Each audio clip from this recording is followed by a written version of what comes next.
नमस्कार मित्रांनो, माझं नाव प्रशांत निकम आणि आज आपण एक वेगळाच विषय घेऊन आलेलो आहे. म्हणजे जे किन्नर आहेत किंवा थर्ड जेंडर म्हणतो आपण त्यांना, तर यांचं जेलमधील जीवन कसं असतं.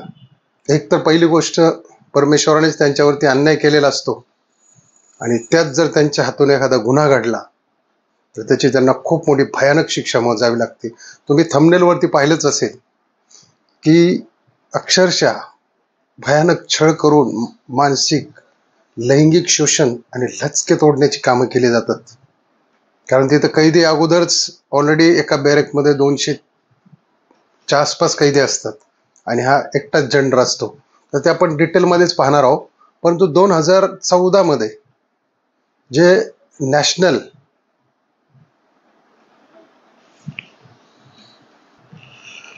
लीगल अथॉरिटी जे आहे त्यांनी एक किन्नर लोकांना एक नवीन ओळख करून दिली. परंतु ती काही तशी जेलमध्ये अंमलात आली नाही. कारण जेलमध्ये कसं आहे की पूर्वीपासून दोनच लिंगावरती आधारित आहे, एक स्त्री आणि पुरुष. म्हणजे अशी कुठली, बऱ्याच जेलमध्ये अशी कुठली सुविधा नाही की जेंडरसाठी, थर्ड जेंडरसाठी, म्हणजे जे किन्नर लोक आहेत त्यांच्यासाठी कुठलीही वेगळी सोय नाही आहे मित्रांनो.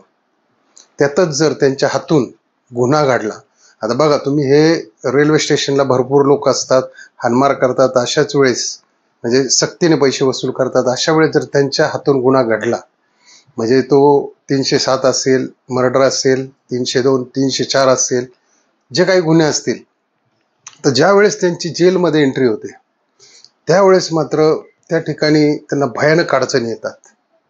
पहिली गोष्ट, तिथं जे जेल अधीक्षक असतात किंवा जेलचे कर्मचारी असतात, आता तिथं काय होतं की स्त्री आणि पुरुष हे लगेच त्यांना, ज्यावेळेस त्यांना चेक केलं जातं आतमध्ये जाताना निर्वस्त्र करून, त्यावेळेस त्यांची ओळख पटते. त्याच्यामुळे त्यांना स्त्रियांना बॅरेकमध्ये पाठवलं जातं स्त्रियांच्या, आणि पुरुषांना पुरुषांच्या बॅरेकमध्ये पाठवलं जातं. पण इथे काय होतं की हे जे किन्नर आहेत, ज्यांची काहींची जी म्हणजे शरीरयष्टी पुरुषासारखी आहे आणि पुरुषासारखे सर्व, म्हणजे सर्व गोष्टी आहेत त्याच्या, तुम्ही समजून घ्या.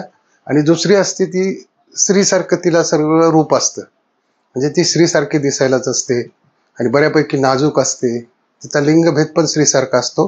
आणि ह्याचं कसं असतं, ह्या एका दुसऱ्या किन्नरचं, त्याला पुरुषासारखंच सगळ्या गोष्टी असतात. त्याच्यामुळं काय होतं की ह्यांना ज्यावेळेस पाठवलं जातं चेकिंग करून, त्यावेळेस जे तगडे पुरुष असतात, म्हणजे त्यांच्यात आत्मा स्त्रीचाच असतो, पण त्यांना पाठवलं जातं पुरुष बॅरेकमध्ये आणि काहींना पाठवलं जातं स्त्रियांच्या बॅरेकमध्ये. तर आता मित्रांनो, बॅरेकमध्ये गेल्यानंतर त्या ठिकाणी त्यांच्यावरती त्यांचं शोषण केलं जातं, बलात्कार केला जातो. एवढी लोक मिळून छळतात त्यांना, अक्षरशः लचके तोडले जातात. म्हणजे याच्यामध्ये त्यांची मानसिक स्थिती पूर्ण हिरावून जाते. कारण एवढ्या पुरुषांमध्ये एकच तो किन्नर गेलेला आहे आणि त्या लोकांना माहिती हा किन्नर आहे म्हणून, त्याच्यामुळे त्याचे अतोनात हाल केले जातात. म्हणजे ही एक खरी परिस्थिती आहे. त्यांनी किती ओरडून सांगू द्या की मी एक स्त्री किन्नर आहे, परंतु काही फायदा होत नाही मित्रांनो. त्या ठिकाणी किती अर्ज केला तरी काही होत नाही. त्यांना तुरुंग अधिकारी सुद्धा मग बऱ्याच वेळेस तेही सामील असतात की तेही त्रास देतात. म्हणजे या पद्धतीने त्यांच्याबरोबर ह्या घटना घडत असतात. त्या ठिकाणी त्यांची एवढी मानसिकता खराब करतात की काही किन्नर तिथे आत्महत्या सुद्धा करतात किंवा आत्महत्येपर्यंत जाऊन पोहोचतात. ज्यावेळेस असं काही करण्याचा प्रयत्न होतो त्यावेळेस त्यांना एकाकी ठेवलं जातं आणि तिथं खूप छळ केला जातो सुरक्षेच्या नावाखाली सुद्धा. दुसरी गोष्ट, काहींचे ट्रान्सजेंडरचे हार्मोन्सची ट्रीटमेंट चालू असते, ती त्यांना तिथे मिळत नाही, त्याची औषधं उपलब्ध नसतात. प्रचंड असा मानसिक छळ त्या ठिकाणी त्यांचा केला जातो. आता दुसरे जे आहेत, म्हणजे स्त्री बॅरेकमध्ये जाणाऱ्या, त्यांची सुद्धा त्या ठिकाणी काय होतं की ह्या ज्यांना संपूर्ण म्हणजे लाईफ लागलेली असते, आजीवन कारावास आपण ज्याला म्हणतो, त्या स्त्रियांचा एक ग्रुपच असतो. आणि असे हे ट्रान्सजेंडर आले, किन्नर आले की त्यांना खूप भयानक शिव्या दिल्या जातात, मारलं जातं, छळ केला जातो. त्यांची दैनंदिन तिथे पाणी भरावं लागतं, त्यानंतर संडास साफ करावे लागतात, त्यांचे जेवण आणावे लागते, कपडे धुवायला लावतात. म्हणजे कारण ते एकटेच पडलेले असतं, त्याला काही कोणी ग्रुपमध्ये घेत नाही, स्त्रिया ते त्या ग्रुपमध्ये घेत नाही. त्यामुळे त्यांचा इतका छळ होतो की त्याला लिमिट नाही. त्यामुळं हे ट्रान्सजेंडर्स येण्याचं प्रमाण खूप कमी आहे, पण आल्यानंतर मात्र त्यांचा छळ खूप मोठ्या प्रमाणात केला जातो या ठिकाणी. 2019 मध्ये कायदा आला, protection of right for transgender, म्हणजे या किन्नर लोकांसाठी 2019 मध्ये आणखी एक कायदा काढला गेला की त्यांना सुरक्षा, शोषण किंवा आणखी म्हणजे बलात्कार, शैक्षणिक सवलती, वैद्यकीय सवलती अशा बऱ्याच गोष्टी आल्या, पण त्या काही अजून सुद्धा काही अंमलात आलेल्या नाहीयेत. म्हणजे फक्त त्याच्यामध्ये परिवर्तन झालं, पण ते काही अंमलात आलेलं नाही. आता तामिळनाडूमध्ये मित्रांनो, तामिळनाडू जी स्टेट आहे तिथे स्वतंत्र यांच्यासाठी बॅरेक आहेत. त्याच्यामध्ये त्यांना शैक्षणिक म्हणजे बरंच काही शिकवलं जातं किंवा त्यांचं प्रबोधन केलं जातं समाजाच्या रचनेविषयी किंवा बऱ्याच आणखी गोष्टी असतात. तसंच हैदराबादचं सुद्धा जर पाहिलं तर तिथे कला, शिक्षण, वैद्यकीय सोय, त्यानंतर सामाजिक प्रबोधन अशा बऱ्याच गोष्टी त्यांना या ठिकाणी हे शिकवलं जातं की कशा पद्धतीने तुम्ही समाजामध्ये राहिलं पाहिजे.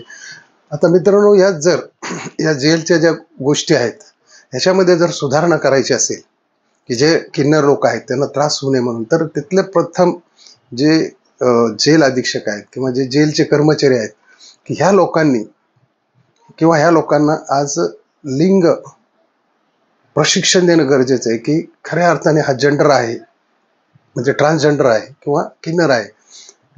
हे जर प्रशिक्षण दिलं तर मात्र ह्या लोकांची तिथं हाल होणार नाहीत. आणि सगळ्यात महत्त्वाचं म्हणजे यांना स्वतंत्र बॅरेक. आता यांचं लोकांचं येण्याचं प्रमाण खूप असतं, एक 10-5% असतं, 100% एक 10-5% असतं प्रमाण. तरी सुद्धा त्यांना जर त्या ठिकाणी स्वतंत्र बॅरेकची सोय केली तर ते चांगल्या पद्धतीने तिथं त्यांचं ते कारावासाची शिक्षा भोगून बाहेर येऊ शकतात. कारण अशाच जर त्यांना शिक्षा भोगायची म्हणलं त्यांना मरण यातना दिल्या जातात त्या ठिकाणी. आता दुसरी गोष्ट मित्रांनो बघा, आज इतकी वर्ष झाली, 2014चा तुम्हाला लॉ सांगितला, 19चा सांगितला, परंतु आज सुद्धा यांचं रेशन कार्ड होत नाही, आधार कार्ड होत नाही, यांना कुठे नोकऱ्या देत नाही, यांचं कुठेही लोन होत नाही घर घेण्यासाठी, यांना समाजात व्यवस्थित वागणूक दिली जात नाही. त्याचबरोबर हे समाजामध्ये फिरत असताना, आता भिक्षा मागत असताना सुद्धा काही नराधम असे आहेत की त्यांच्याकडे बघण्याचा दृष्टिकोन आणि त्यांना दिलेली वागणूक ही अत्यंत विचित्र पद्धतीची असते आणि त्यांचं कोणीही ऐकून घेत नाही. म्हणजे त्यांची कुठं सहजासहजी कंप्लेंट म्हणलं तरी घेतली जात नाही किंवा बऱ्याच गोष्टी याच्यामध्ये आज ह्याच्यात बदल होणं गरजेचं आहे. कारण आज तेही एक किन्नर जरी म्हटलं तरी एक मनुष्य जीवच आहे ना, त्याला सुद्धा स्वाभिमान आहे, त्याला सुद्धा जगण्याचा अधिकार आहे, त्याला सुद्धा सन्मानाचं जीवन पाहिजे. तर हे सर्वसामान्य जे आपले पब्लिक आहे त्या लोकांनी सुद्धा यांच्याशी सर्वसामान्य सारखं वागलं पाहिजे की आपण जसं एक मित्रांशी वागतो तसं वागलं पाहिजे. ही लोक काय खातात का, काय मोठे गुन्हेगार आहेत का? नाही. तर या लोकांना मान सन्मान मिळाला पाहिजे, नोकऱ्या मिळाल्या पाहिजे, यांचं आधार कार्ड झालं पाहिजे. त्या अर्थानं खऱ्या आपल्या ह्या किन्नर प्रजातीचा विकास होऊ शकतो. आज बरेच जे किन्नरसाठी ज्या संस्था आहेत त्या लढत आहेत त्यांच्या ह्युमन राईट्ससाठी, परंतु आज सुद्धा कुठलेही यांच्यामध्ये तरतूद झालेली नाहीये किंवा कुठलीही यांच्या बाबतीत चांगली गोष्ट झालेली नाहीये. तर मित्रांनो, व्हिडिओ कसा वाटला 100% कमेंटमध्ये सांगा आणि लाईक करायला विसरू नका. सबस्क्राईब नक्की करा, कारण आपले असेच अनेक नवनवीन व्हिडिओ येत राहणार आहेत. एका 2-3 दिवस जरा लेट झालं व्हिडिओला, पण इथून पुढे आपले खूप चांगल्या पद्धतीचे आणि जनजागृतीचे व्हिडिओ असणार आहेत. त्याच्यामुळे चॅनलला लाईक करायला विसरू नका, सबस्क्राईब करा. जय हिंद, जय महाराष्ट्र.